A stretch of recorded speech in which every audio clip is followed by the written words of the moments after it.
Good morning. This is the VirtualPBX admin training. The training is going to be approximately 30 to 35 minutes. This is mostly to show you where things are and how to find them. I'll be referring to the actual support guides for the detailed instructions on the various features as we go over them. We do record these trainings, so if you can't stay for the whole time, that's fine. You can come back later. That also allows you to share the link with other staff members who may need to become system admins. Feel free to use the chat feature to ask questions about a feature as I go over it, and I'll try to address that as I see the questions. So here you see our dash login page. We need 3 pieces of information in order for you to get logged in. Your username, which is your email address, which is all lowercase letters, your password, which is case sensitive, and the account name, which is your organization name. That's not case sensitive.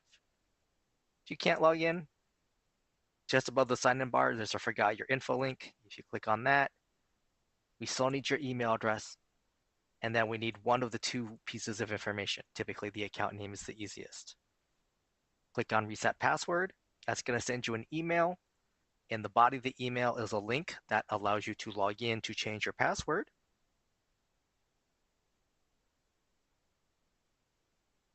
It'll log you back out, take you back here, and then you enter that new password, and then click on login.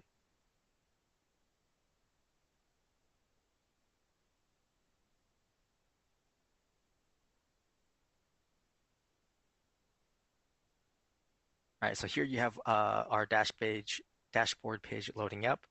Up at the top, if you click on your name, you get to the user account page. This is where you would change your password. For instance, you could change your time zone and language, etc. System admins over here on the left, you can go to the account section, and you can change the time zone language for the entire account. Right, so that way you have the right time zones for like hours of operation and whatnot. Add-ons, this allows you to add additional features to your Dash account.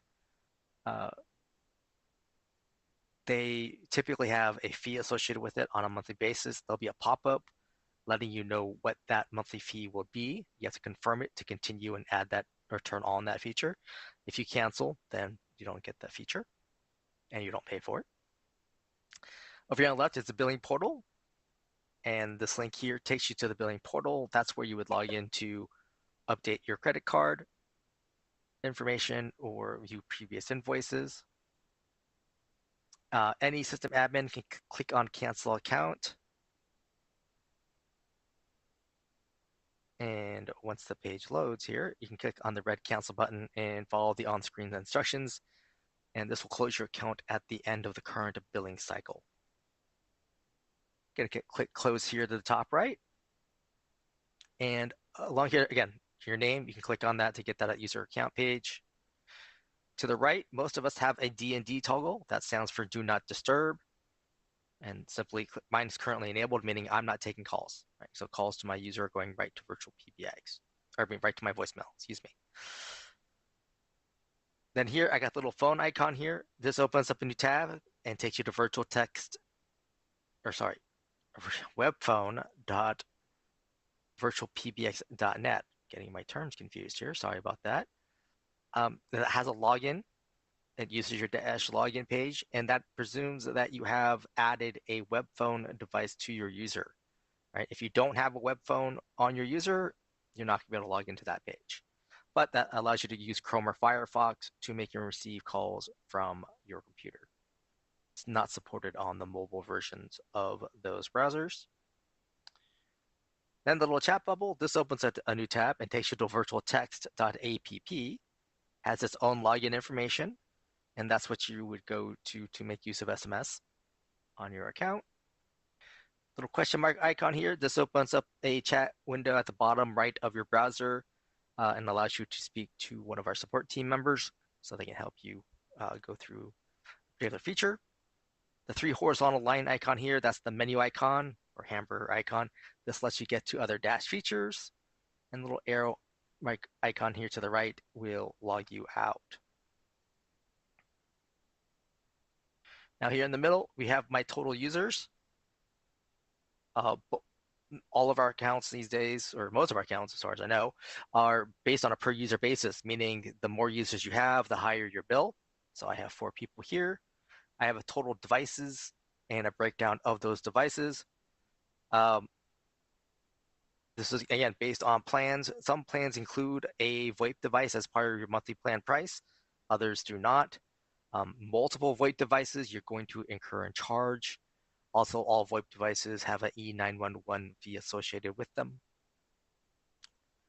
Total numbers, I have 12 phone numbers on the account with breakdowns of the kinds of numbers. This account is getting an overage per phone number right now. Generally speaking, for our plans, you get one main local number and at most a local number per user. Anything beyond that, you're getting a charge per number per month. Conference bridges, I have 2. That means I've enabled the conference feature on 2 of my users.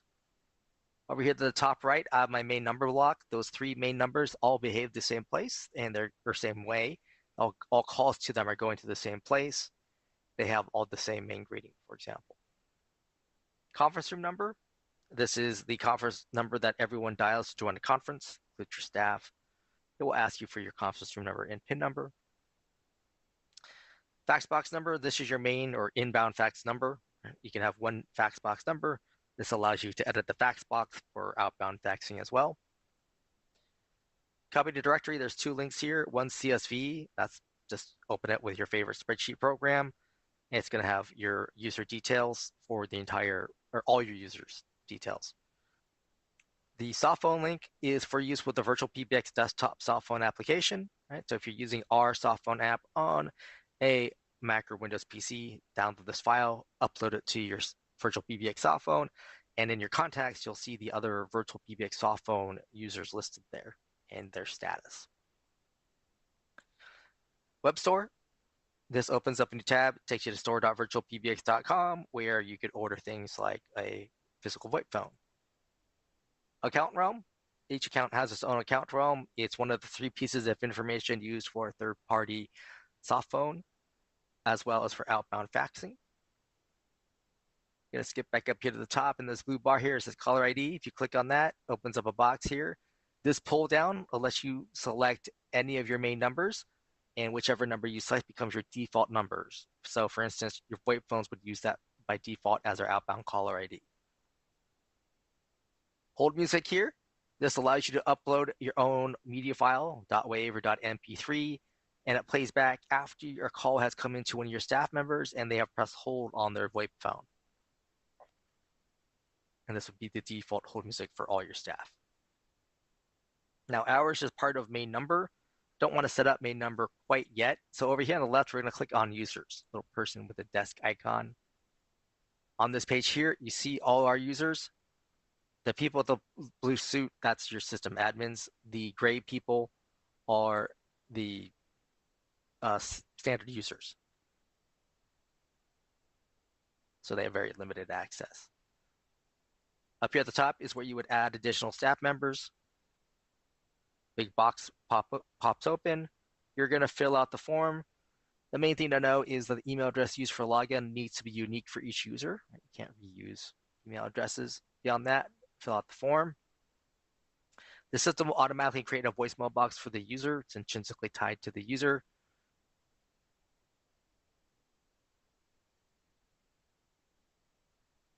Here you have the option to have the user be in the user directory. That is something you can change at any time. Send emails to an alternate address. So the email address used for login, that's how the system communicates to your staff. Password resets, voicemail notifications. If you want those emails to go to a different email address instead, you would click a box here and then enter that different email address in the box provided. This is also something you can change at any time. And then here you have the option to send credentials to the user, which will happen after you click on create user or create user and add another if you're adding multiple people.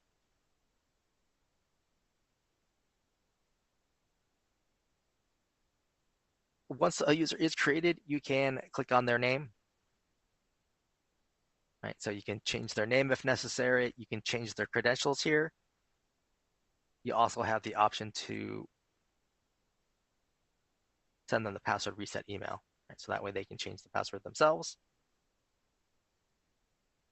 Here you can change their voicemail box PIN number, just enter 4 digits, and then save changes. Here's the option to send emails to an alternate address. Here's the option to be in the user directory. This toggle over here, a little person icon, that's where you change a user into an admin or admin down to a user. Little time icon here, this allows you to adjust the time zone for the specific user, right? So that way their voicemail timestamps are correct. Little flag icon is the display language for these web pages for that user. You can change it to English, French, German, or Russian. Ringing timeout, default is 20 seconds, which is plenty of time to send calls to a landline or a VoIP phone. If you have a user only using a cell phone, you would want to change this to 30 seconds or more. Extension box, users can have multiple extensions. You just click on add extension and then enter that new extension number and then save changes. Phone numbers, users can have their own phone numbers. If you add a phone number to a user, that phone number is available 24/7. But you have these two options here. Add from spare, which will be using one of your spare numbers. Buy new is adding a new number to the account. In the show notes, use the support link. You can do a search for adding phone numbers or adding DID. Next up, we have the device box for the users. This is where you would add. We typically recommend adding devices directly to a user just to save you a step. What I want to show here, though, is adding a VirtualPBX soft phone. This is the only place you can add that device, that specific device here, right? So you click on new device, you click on soft phone.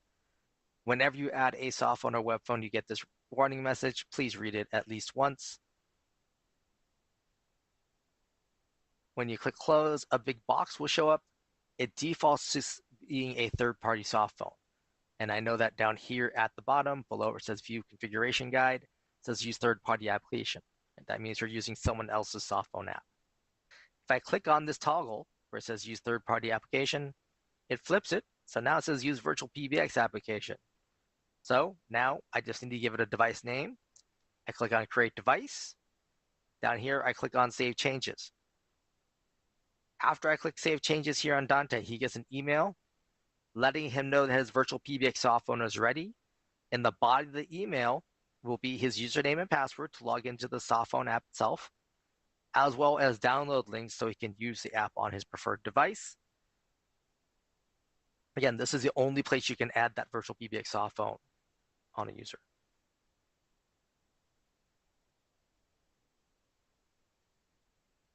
Now, for other devices, again, I'm going to refer you to the support page link, as well as in the show notes, there is a link for auto provisioning phones, which is for VoIP phones.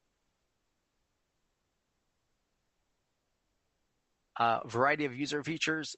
The first one I want to cover, though, is the voicemail box. Voicemail boxes can hold up to 100 messages. After that, they're full and cannot accept any more. By default, we send voicemails to email, which means in the body of the email, we have the date, the time, etc. There's an MP3 attachment, so you can listen to the voicemail directly in your email. However, that doesn't remove the message from your voicemail box.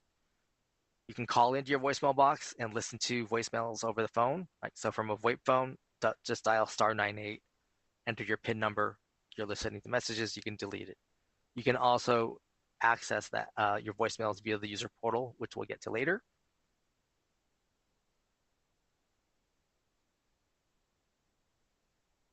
And then the follow me feature, this is for users with multiple devices. So this user has 3 devices currently.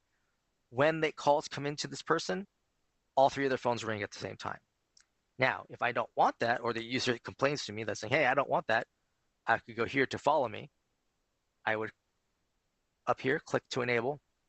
And then I have to decide which devices am I going to make use of. Right now, they're all set to do not ring. Right? I would click to uncheck the devices I want to make use of. And then I can click and drag these green bars to give them ring times. Up here at the top, these are timestamps, and this last one you can edit. Defaults to 120 seconds. So, but you can set it down to 60 seconds, for example. I can click distribute. So now my 2 devices that I've enabled, the system will automatically offer calls to my soft phone first and then to my web phone every time. If I click and drag and put the web phone up top, oops, okay, well, do it that way. Right, so right now I haven't actually changed the ring order, but when I click distribute, now the web phone's first. One thing to know about the follow me setting is if this user becomes part of a group, which we're getting to shortly, calls from the group ignore the follow me setting. And so that means all his devices would ring. All right, quick overview, caller ID number. This allows you to use a phone number that you assign to the user, be their outbound caller ID for that user when you click to enable. Fax box allows you to assign a fax box specifically to this person. You have the option of adding a phone number or using a phone number or an extension. I recommend using a phone number. Conference bridge, this enables the conference feature for the user, and you have to set up a PIN number for them. They can change that on their own. Call forwarding, you have off, on, or failover mode. This is basically best used for VoIP phone users because basically their VoIP phone becomes especially failover mode. If their VoIP phone becomes unregistered, you can have it automatically send the calls to, say, their cell phone number if they don't have a cell phone as their device on their user. Customized call recording, you can record calls on your account that come in or inbound or outbound. Music on hold, you can have users have their own hold music if you want. This would be override that setting that we set up on the dashboard page. Do not disturb. This allows you to put a user on do not disturb. Like someone had to leave for a family emergency, you can just click that on so that way their phone isn't ringing while they're not here. Hot desking, VoIP phone feature. This allows you or allows a user to log into their the phone that they're sitting at, right? So if you have a shared office environment or hybrid scheduling, this is a feature that would support that. Again, for all these features, please use the support page link and do a search for the specific feature. All right, next up we have groups. These are hunt groups or ring groups, departments, people who are, calls coming into a group of people who handle calls about a similar topic. Up here at the top, you click on add group. You need to give it a name, give it an extension number, click and drag your staff members over to the right that you want to be part of the group, and then click on create group. Once a group is created, you can click on the name. Oops. So you can change the name at any time. Excuse me, group call attempts is how many times the system will offer an inbound call to the members of the group. There's little arrows to the right here that you can change. At the end, then you can click on Save Changes. And then here's your option to delete a group if you no longer need it. The members box here shows who you've assigned to the group and how you're offering calls to them. You can click Distribute.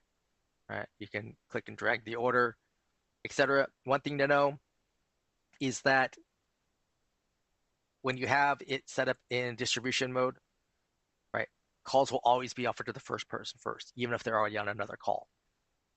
Okay? They'll hear a call waiting beep on their side. That person calling in will have to wait 40 seconds before it's offered to the second person. And here's your option to add more people at the bottom left here.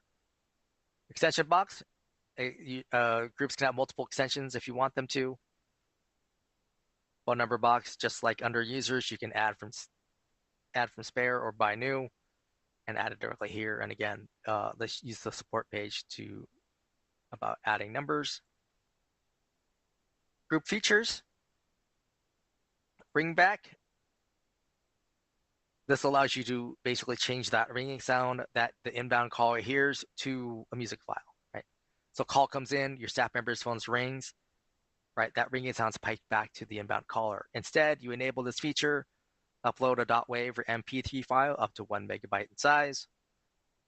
Click up arrow, save. That's what they hear instead. Now, one thing to know, the system will not loop the file for you. So if your music file is 10 seconds long, that's how long it plays, right? So you want to make sure that the music file that you put here is as long as or longer than the total ring time you have for your group. Next action, if no one picks up what you want the system to do with that call, click to enable, and then choose something on your system. Another user, another group, voicemail box, etc. And then save changes.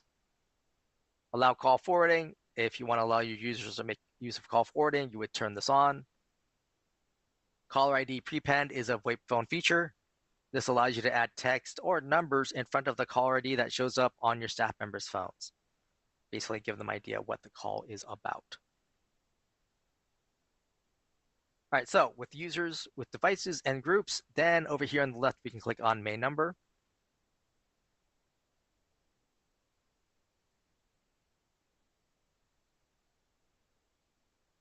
First, you have main your company numbers. So these are your default numbers people dial, add from spare or by new to add more. Unassigned to remove a number. It does not delete it from the account. It just makes it a spare number.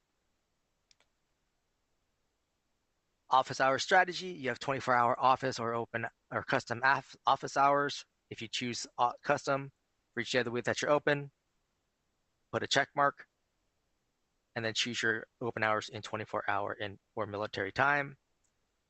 Here you have your option to be open for lunch. If you put a check mark here, that means you're closed for lunch at the same time every day.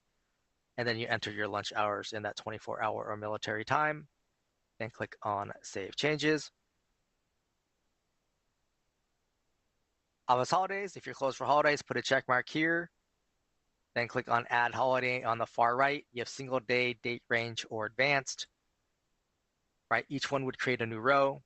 Single day, give it a name, choose month and date, save changes. Right. Date range is like I have here for holiday, name, start date, end date, save changes. Advanced Memorial Day, where basically I give it a name, and then choose the month. The second pull down, you choose 1st through 5th or last, and then the day of the week. Save changes. If you need to remove a holiday, click on the little trash icon here, and then save changes. Incoming call handling for your main numbers. How do you want systems to handle calls during your open hours, your after hours, or your holidays? The first option here is your virtual receptionist. Basically, that gives you a greeting and menu options. Clicking add route will give you more menu options. Click X to remove them. You have your greeting options, right? Text to speech, upload your own file, choose something that's already here, record it over the phone, or professional recording services. Again, use the show notes support link for incoming call handling. The settings, number of tries on missed dials is how many times your inbound caller can make a mistake. Dialing timeout is how much time the system listens for an additional button press. Right? So i.e. they're dialing extensions. Allow outside recording. This by default, this is off as a security feature. You can turn it on. This allows you to call in from any phone to record the main greeting over the phone. By default, it's off because it wants you to use a VoIP phone on the account. Allow dialing extensions. By default, this is on, and this just means if someone enters a valid extension number, the system will transfer the call. If you turn it off, that means they can only use your menu options. Suppress the playing of invalid entry. The system will play a message when someone enters a mistake too often. If you don't want that message to play, you click this on. Any changes you make to your main menu, your settings, or your greetings, you click save here at the bottom, and then save changes here back on incoming call handling. Second option is your live operator answer option, right? So basically choose like a user or group. And if they are not able to pick up, then it goes to the virtual receptionist. This is my after hours, so I have different menu options, but beyond that, it's the same as before. Holidays, I use this third option where I'm saying, don't bother ringing anybody, just skip the voicemail, and I choose the voicemail box on the account. This first pull down, however, I can choose to bring it to a person or a group or what have you.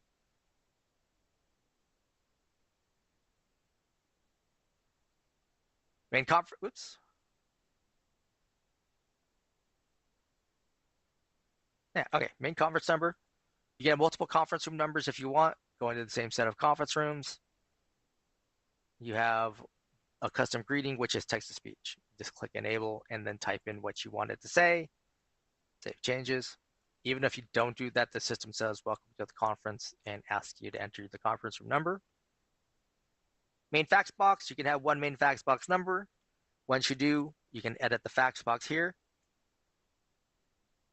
Inbound notification, put an email address, and that means this email gets a notification every time a fax gets sent in. Email permissions, designed to put your company's email domain here. This allows for outbound faxing. And use this format here, +1 area code and phone number, little @ symbol, your account realm, and then attach a PDF or TIFF file. So right now, anyone at VirtualPBX can send a fax out on this account, even if they're not a user on the account.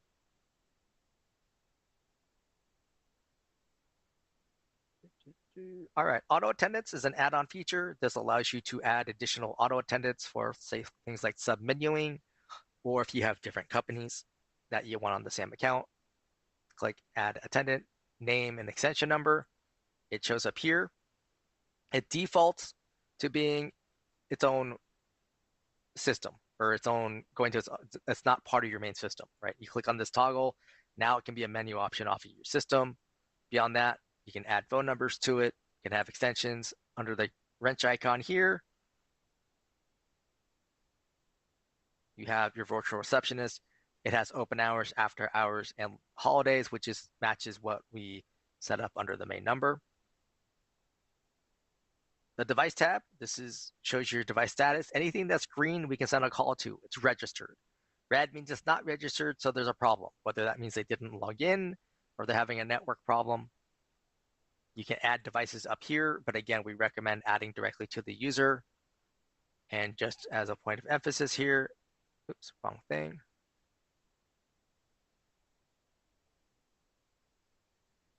Right, I can choose to add a cell phone here, but it shows a third party. I don't have the toggle, right? So again, VirtualPBX soft phone, have to add it to the user.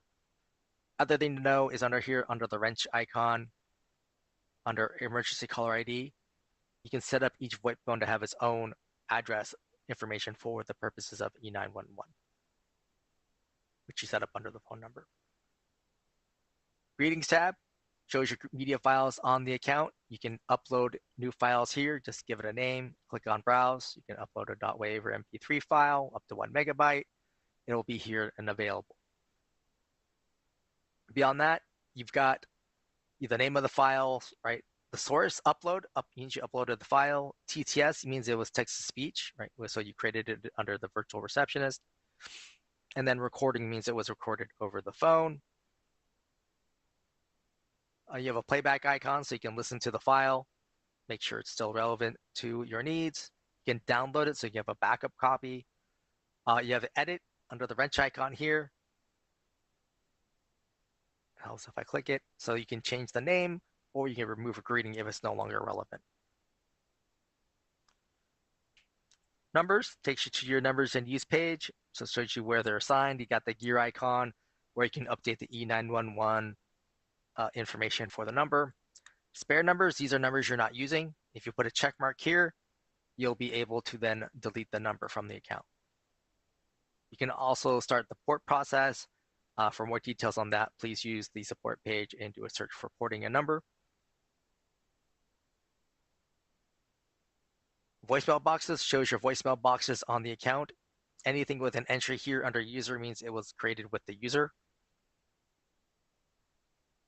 You can create your own voicemail boxes up here at the top by clicking add voicemail box. Give it a name, voicemail box number and PIN number, and then create a voicemail box.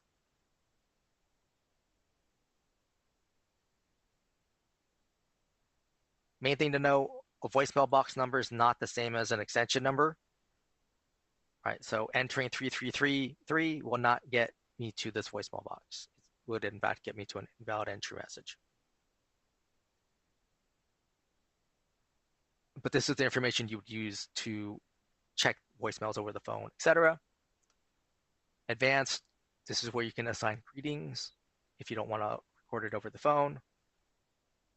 Recipients, you can add additional recipients to any voicemail box. Just click here and enter their email address. And then options, once you have a media file and recipients, you can click on already set up. You can also make sure that you have the attached voicemails to email set up, especially on a voicemail box you created on this page. For a voicemail box you don't want to get full, you can also choose to delete after notification and then save changes. Virtual text forward add-on feature. This allows you to have phone numbers accept inbound text messages and send it on. It is not for two-way text communication, but you would click on add number, choose a spare number on your account, and then where you want it to go, either email address or webhook, and then create virtual text forward. Virtual extensions, this is a plan-specific feature. It allows you to add additional extension numbers without having to add users. Now, these are limited, right? In terms of they can't use a VirtualPBX soft phone. They can only have one device. However, the extension number, right, is available. It's something they can route to from the virtual receptionist. It can be a menu option from your virtual receptionist as well. But they can't be part of a group because they're not a user. Call logs, this shows your call history on the account. You have today, this week, this month, or you can go custom. Custom lets you go back up to 1 year. After that, you'd have to talk to our support team and they would have to create an escalation. Our engineers, though, can only go back up to 18 months. So if you need their call log information, you can download any of these settings. Typically, people choose the custom, so you might want to do that on a monthly basis. Little fire hydrant icon here, or fire extinguisher icon, excuse me, which reports the call. Creates an email for you, pre-addressed to support@virtualpbx.com. Has a detailed call, or the technical details. You're going to want to enter in some context so that the support team knows why you're sending it in. Feature codes, these are ways for your VoIP phone users to access Dash features directly from their VoIP phone. It's obviously listed here. It's a page on our support page. You can also look up the phone commands cheat sheet on the support page. Up here, top menu icon, blacklists. This allows you to create a list of phone numbers that you're blocking from reaching your staff members. Basically, the inbound caller gets busy tone. You're definitely going to want to use the support page to get that set up. Call recording. This gets you to your call recordings. If you're using our standard call recording, this will take you to a new tab, or opens a new tab, takes you to recordings.virtualpbx.com. Use your Dash login, and then you can view your recordings there. If your account is set up with AWS, this would instead show the AWS interface and show your call recordings from there, so you can play them back and download them. The number manager, this takes you to your spare number page, in case you need to go back there really quickly. User portal, every user has access to their own user portal. This allows you to check your voicemail messages, as well as set up call forwarding. Put a check mark here, enter the phone number, and save. If I uncheck that, now I'm not call forwarding. Webhooks, plan-specific feature. This allows you to link your Dash account to other software. In the show notes, you can look at the Introduction to Zapier webinar. This covers some of webhooks. You could also go to developer.virtualpbx.com to see sample code. SMS registration, that's what you would use to start, or before you can actually make use of SMS messaging. There's a one-time setup fee of $99, and you have to go through that in order to make use of texting. Call center, that's part of the ACD queues. This is actually part of the contact center feature. In the show notes, you can look at the ACD QUEUES Pro demo to see what queues are about. Dynamic caller ID, this is an add-on feature. This allows you to create rules to change the outbound caller ID for your VoIP phones. Faxes, this is your fax manager, so you can see the history for inbound and outbound faxes and or any kind of error messages that might have come up. Reports, this takes you to reports.virtualpbx.com. It's the advanced reporting add-on. So there you can create your own reports. In the show notes, there should be the advanced reporting demo there. and you can also look it up in the support pages. The voicemail manager, this lets you get to any voicemail box on the account, so you can listen to messages, download them, and delete them for any voicemail box that has become full. And integration AWS, this is available on some accounts, not all accounts, and this allows you to link your Dash account to other software or to AWS specifically. Right, so you'd have to get the bucket information, the secret keys, and the secure key, and add it here. And that is everything.